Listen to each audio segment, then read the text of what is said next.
Penn State just landed quarterback Ethan Grunkemeyer for the class of 2024, and they might not be done. They're going to get another passer in this class, and it could be one that's already committed to another top program.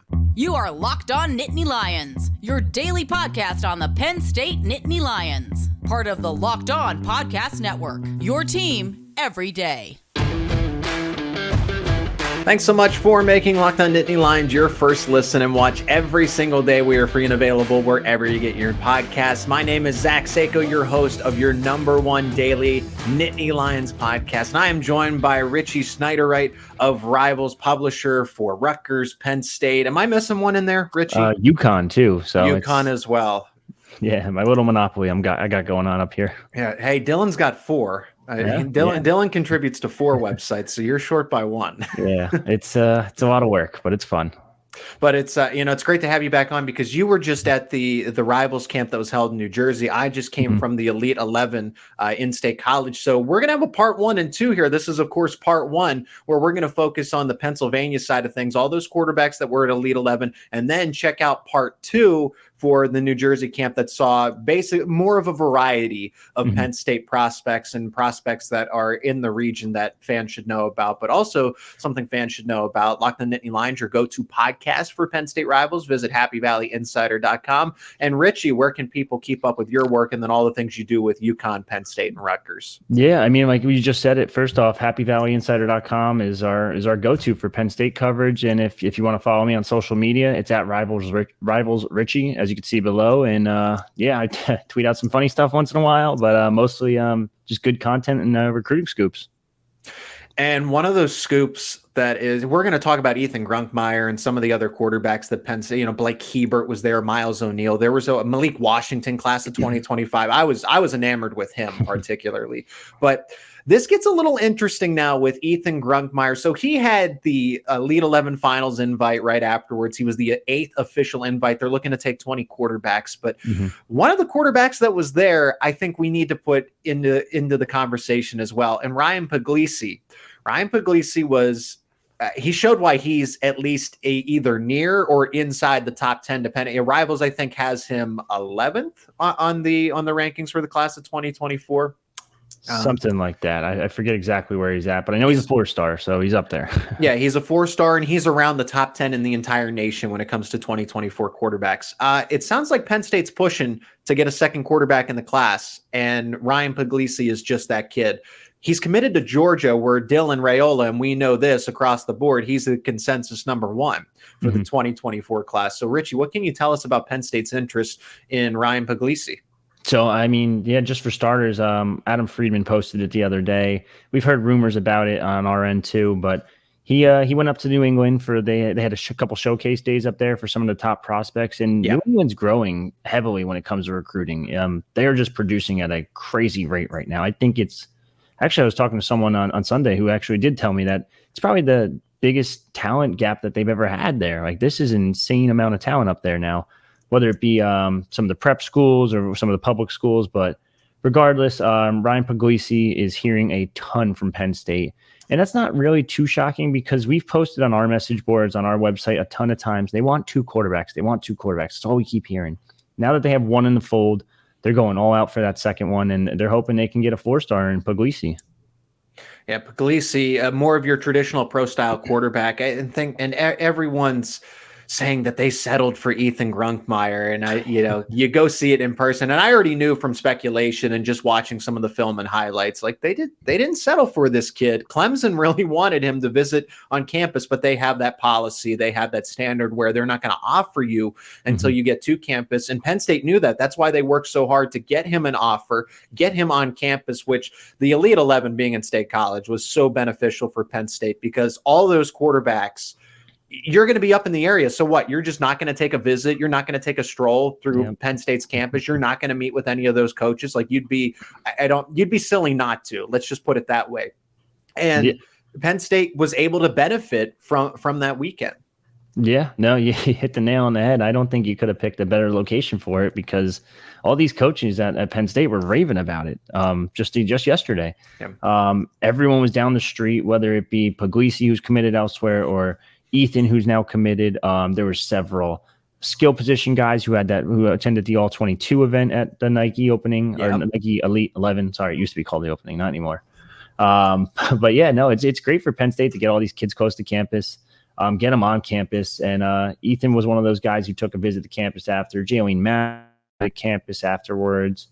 I didn't hear anything about Puglisi visiting, but it wouldn't have shocked me if that was more of like a kind of a secret thing, because he is still committed. So you have to be careful there, and you don't want to annoy the other staff that you're already committed to, and then all of a sudden you're out of scholarship.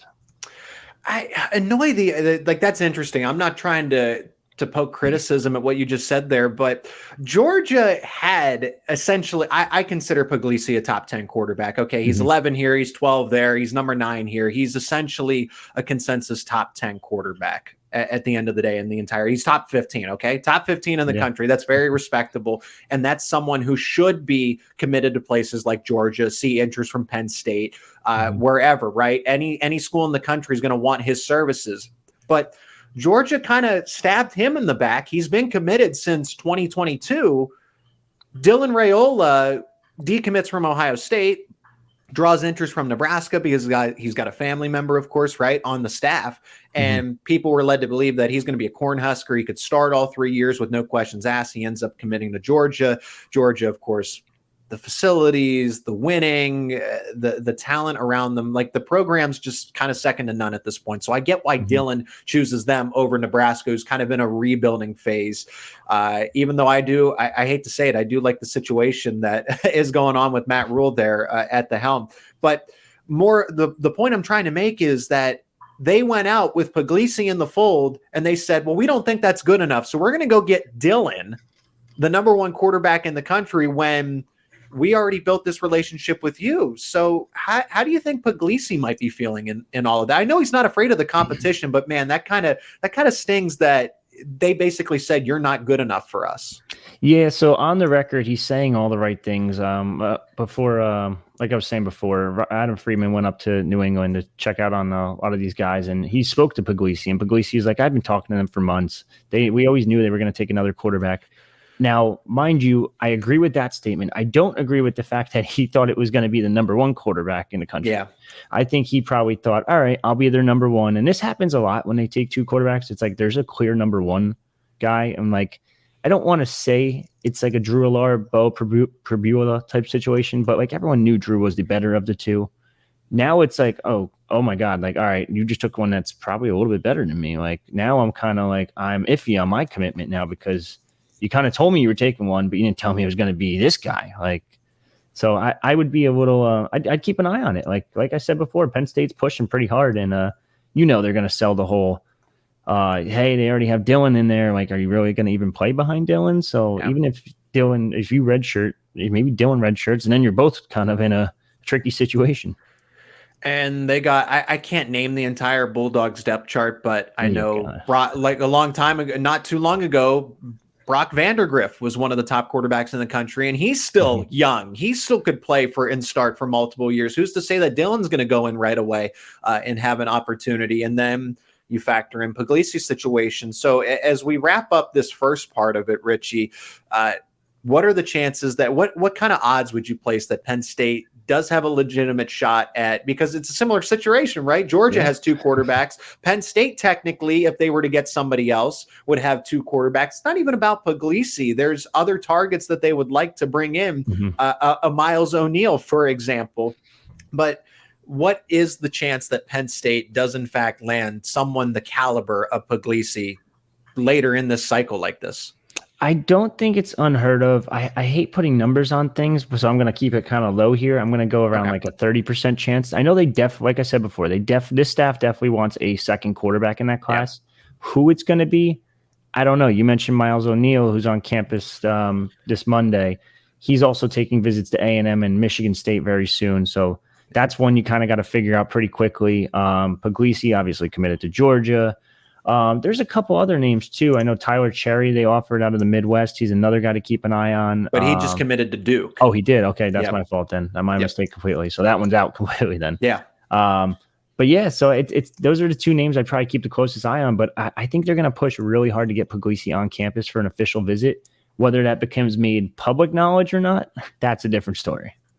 Yeah, so many dominoes fell on just Saturday, May 20th, right? Tyler Cherry committing to Duke, Michael Van Buren committing to Oregon, and then Ethan Grunkemeyer committing to Penn State. Let's talk about the Penn State commit himself, Grunkemeyer, in the second segment. First, let's hear from our sponsor of today's episode, and that is Built. Are you looking for a delicious snack, but you don't want all of the sugar and calories? Totally understand. Then you need to try the best tasting protein bar ever. That is Built. You've got to try this. If you're like me, where you want to make healthier snack choices, but you don't want to compromise on taste, the thing for you is Built Bars and Built Puffs. Built Bars are healthy and they taste amazing. Seriously, they're so amazing, you're not going to think they're good for you.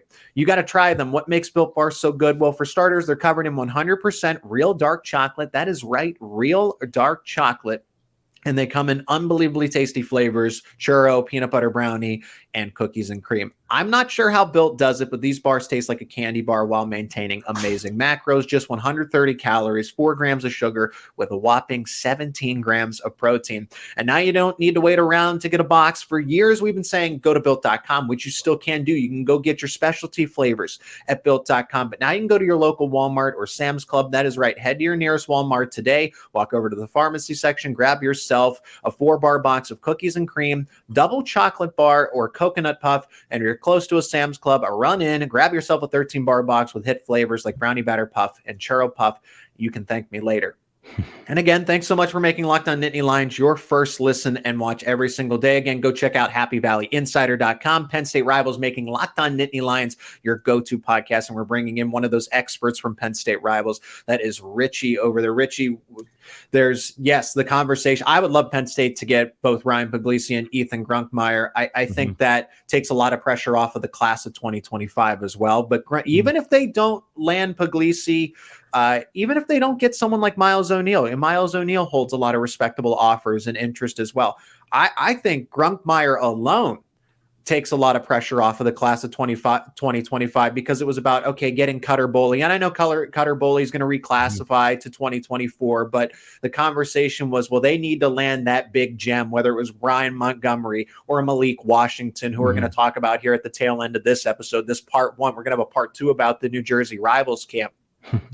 But Ethan Grunkemeyer was so good. The thing that stood out to the I'm going to quote the Elite 11 coaches here and the executives, and of course the president, Brian Stump: consistency. Ethan Grunkemeyer was the most consistent quarterback out of everybody there. And we're talking Georgia commits. We're talking South Carolina commits. We're talking Rutgers commits. We're talking Power 5 conference commits, kids that are going to land at Power 5 schools when they ultimately do make that commitment.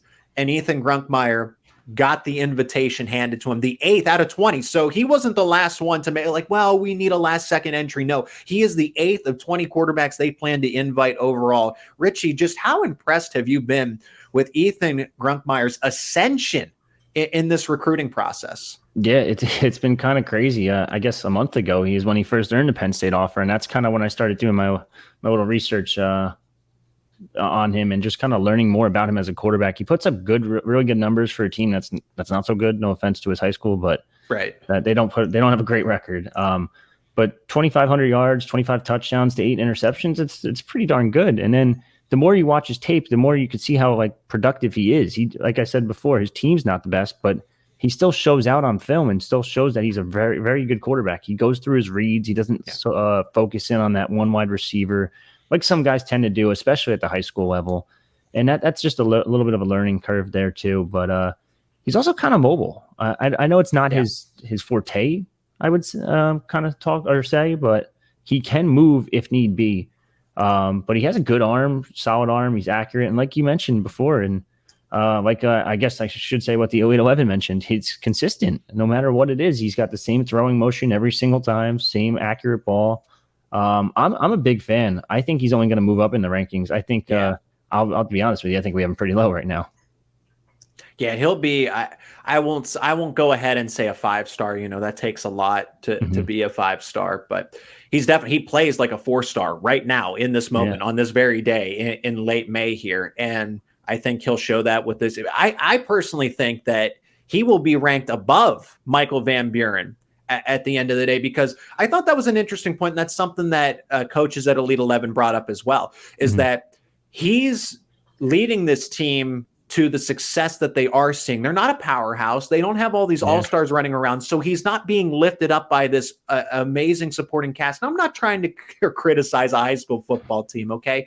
But understand the nature of this. Whereas Michael Van Buren goes to St. Francis Academy, goes to a school where in the state of Maryland, other schools refuse to play them because of how much of a powerhouse they are. That's the thing. The best schools in Maryland will not even play St. Francis Academy. There was the whole discussion, the debate that St. Francis shouldn't be included in any sort of conference play just because, and that's a respect and a testament to the coaching staff and what they build there. But in that same idea, right?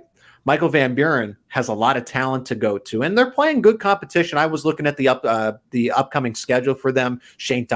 John Bosco's out in California, who's always top 10, top 5 in the country overall. IMG Academy to finish the season. They have a pretty loaded schedule, and Michael Van Buren has played up to that talent, which is a good test to see what he can do. But I think that Ethan Grunkemeyer has shown that he can play with different levels of competition, different levels of talent, and still remain consistent. And Michael Van Buren, it stings to miss out on him as a prospect for Penn State, but I want to again put to rest that Penn State did not settle for Ethan. They got the prospect that they wanted. They got the prospect that other schools wanted, and ultimately, you lose one, you lose two, right? Kromenhoek was in that same conversation and Van Buren as well. But ultimately, I think that Penn State fans will be more excited about Grunkemeyer at the end of the day than the prospect of Van Buren or Kromenhoek. Yeah, I think at this point, we just have to trust Mike Yursich. He knows what he's doing. He's clearly recruiting at a different level right now in terms of quarterback recruiting. Just not just the Drew Alars and the Bo Prabulas and now Ethan Grunkemeyer, but let's just look at the rest of the Elite 11 list. He was going after Luke Kromenhoek, who's also a finalist, and also Trevor Jackson they offered recently, just got his finals invite. Like, these are all guys that like Penn State's been after for quite some time. So it's not crazy to say like he might be one of the best talent evaluators in the country when it comes to quarterbacks. So I think you just got to trust Yursich and just trust his eye for talent, and it's clear he has a good one. Yeah, Trevor Jackson too, right? He's got an offer from Penn State, someone who was lower on the rankings. He's more of a 3-star and someone who's in the 20s or so when it comes to overall quarterback rankings. So yeah, Mike Yursich is a quarterback whisperer. He's someone that and that's the thing. Ohio State passed on Drew and Ethan, right? And Mike Yursich is like, hey, we're showing you some love. Why don't you come over? So they're building relationships with guys that are just being disrespected from the start. They saw Drew and they looked at Aller and they said, this is someone we project as a really good quarterback. And he vaulted from someone who was a 3-star all the way to a top 3 quarterback in the country. So Mike Yursich and James Franklin. I hate that Penn State does have to play the long game here because this is a different conversation and a different debate as well, Richie, and probably something that you and I could have because I think about Jalen Matthews, who's getting attention from Georgia and other big name schools and guys that have Penn State has recruited all along. Michael Van Buren for 3 years. And then Oregon just kind of swoops in and says, nope, we want him and we can offer him different things that you can't. And they end up losing out. Like, they have to play the long 3, 4, 5 year process. I wish that Penn State was in a position where they could say, hey, we like you. And that's essentially what they did with Ethan Grunkemeyer. They scouted him. They had conversations with him, and it went very quickly. But I do hate that other programs kind of basically come in and they swoop in and take prospects that Penn State has been courting for a very long time. Yeah, so I can tell you this, though. Clemson wanted Grunkemeyer really bad. They wanted him to visit, and they tried to get him to visit. He said, I'm all Penn State all the way. And, awesome. And there you go. Now he doesn't get the Clemson offer on his profile, but end of the day, you just beat out a pretty good ACC team over the past couple of years. Maybe not last year, but. Yeah. National champion, right? Not too long ago. So that's Dabo Swinney still is a respectable program. I still consider them top 10 in general when it comes to just overall power rankings, even though they might go 9-3 in a select season, right? They're not they're not far removed from college football playoff contention either. They could be right back in it because they just got a top 3 quarterback in their class not too long ago. So, but again, Locked On Nittany Lions, your go-to podcast for Penn State rivals. Visit happyvalleyinsider.com for all the latest in Penn State athletics. In this final segment, Richie, you and I still think that Penn State is going to get a second quarterback. There were dozens of talented guys. Of course, some of them are committed, but there's some other targets that Penn State is speaking with. We've already dropped them. O'Neal, Hebert as well. And Malik Washington, I think, is someone that people need to start recognizing. He's already someone that's top 10 in the country. I think he's a likable prospect in terms of both his on-field abilities and what he is like off the field. He's a really cool kid.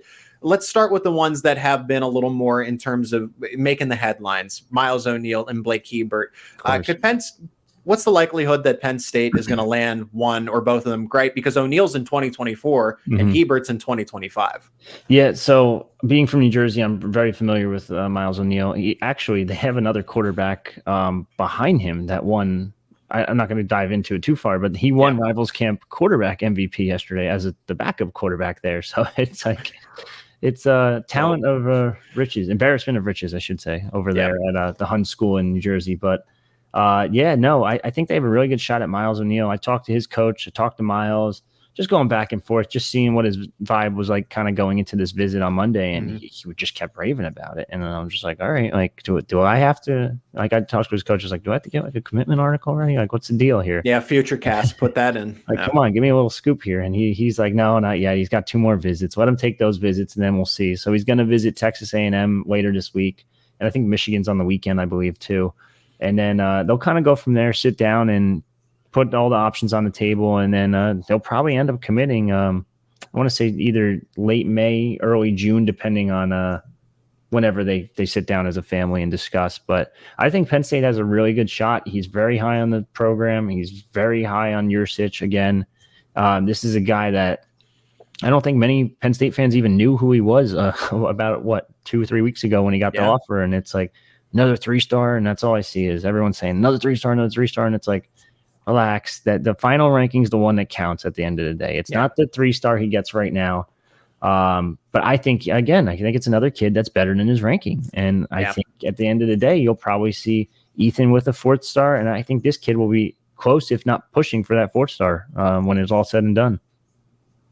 And then class of 2025, I think if they land 2 in the class of 2024, Penn State should not feel any pressure because it was about landing basically a double or a triple here in 2024 and then getting the home run grand slam for 2025. But Cutter Bully reclassifies, and then now you can at least, I'm not saying you back off, right? Georgia every single year goes after their top target, right? And for 2025, that's Ryan Montgomery out of the state of Ohio. I think he'll end up going to Ohio State. Yeah. That's what Penn State really does like him as a prospect. Somebody else they like as prospects, Blake Hebert, who was at the Elite 11 in State College, and Malik Washington, 2 guys who were 5 minutes away from Penn State when they were throwing the football around. Malik Washington, at least from what I've seen, is projected to Penn State at the end of the day. It seems like experts, I know it's well out. He's not going to make a commitment tomorrow. And same with Hebert. But those 2 kids, experts seem confident that those guys will land with the Nittany Lions. Yeah, so he's been on campus quite a few times already. We're talking Malik Washington here. He was on campus twice for games in October, November. I forget what it was exactly. But I know he was on campus for 2 games this past fall. Yurcich is just going to lead this quarterback room, and it's not just him. I should give credit to Danny O'Brien as well. Yeah, he's another guy who's an up and coming coach that I'm shocked he's still at Penn State right now because I have a feeling. Don't say it too loud. I know it's tough, but Malik Washington's going to be he's already one of the best kids in his class. I think he's 125 overall for us and top 10 quarterback, something like that. Yep. But he's a freak athlete. He's going to be a really good prospect. Now, in terms of where he's leaning, I'd argue Penn State, like you said, because the fact that he hasn't really visited anywhere else. Now, will that change once he makes more visits? Potentially, or Penn State continues to prove that they're pretty good recruiters of the DMV area, and that's right in his bread and butter. Yeah. Maryland. He goes, because I actually grew up not too far from Archbishop Spalding. So I have, I guess, a little bit of a soft spot for, for wanting him to go to Penn State. Just any DeMatha, good counsel, kind of any of those schools, right? Being around them. And then there's Blake Hebert as well. Someone who I thought, again, nobody had really a poor performance at Elite 11. But again, that level of competition is just so escalated that that margin for error is limited. You can't have an off day, and some kids did have an off day, but I thought that Hebert, and I thought Washington too, but Washington made a lot of good throws when they were doing live wide receivers and defensive backs with the all 22 kids. And then Hebert, I think in spurts showed out as well. Yeah, I think Hebert's a really good prospect. I was saying before, this New England area is just full of talent.